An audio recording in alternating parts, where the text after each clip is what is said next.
We weren't unlike any other family, I guess, before our accident. We had just had Dakota. He was about 3 months old when the accident happened. It was very fresh just having a baby in the first place, and we were very much getting used to what our life looks like with him now.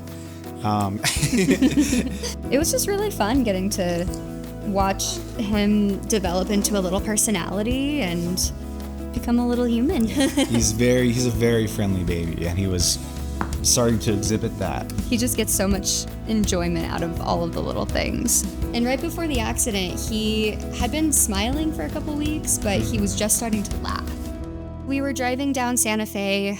Me and Nate's family, we were all going to a family event. It was one of those first warm spring days. We were coming up to a red light. It was a pretty sudden red light, so we stopped pretty quickly and to try to not hit the person in front of us. And then we got hit by a Ford Explorer.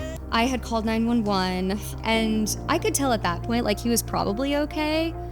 But I was like, yeah, let's just go ahead and get him checked out. Let's get an ambulance for him just to make sure, because we don't know. We both were like, okay, let's just get out of the way, get off to the right, get out of the way of traffic. Courtney's on the phone with 911.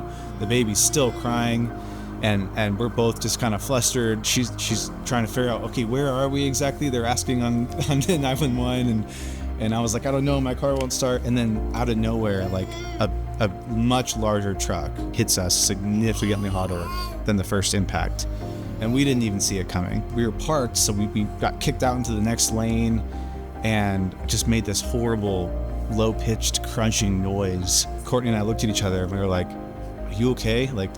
Oh my God, let's go get the baby. This is crazy. So we got out of the car, and my parents were actually driving in the lane next to us, so we were going to the same family thing, so they saw the accident. We got the baby out of the car, and Courtney just grabbed the baby and went off and sat in my parents' car. He was having seizures at that point, and I knew that he wasn't okay, but neither of us knew exactly to what extent. But it was really scary. I mean, I was holding my baby, and he wasn't crying the way that he normally does, and he kept having moments where he stopped breathing. When we brought Dakota to Denver Health, I was just praying that he was going to be okay. We were just getting used to being parents, and then all of a sudden we were placed in this position that, we thought we were going to lose our baby, and we were both terrified of that. Denver Health had a lot of accessible resources for us. So the chaplains were resources that we talked to very often. Child life was a huge part of what kept us sane while we were in the hospital. And overall, just the nurses and the doctors were very compassionate.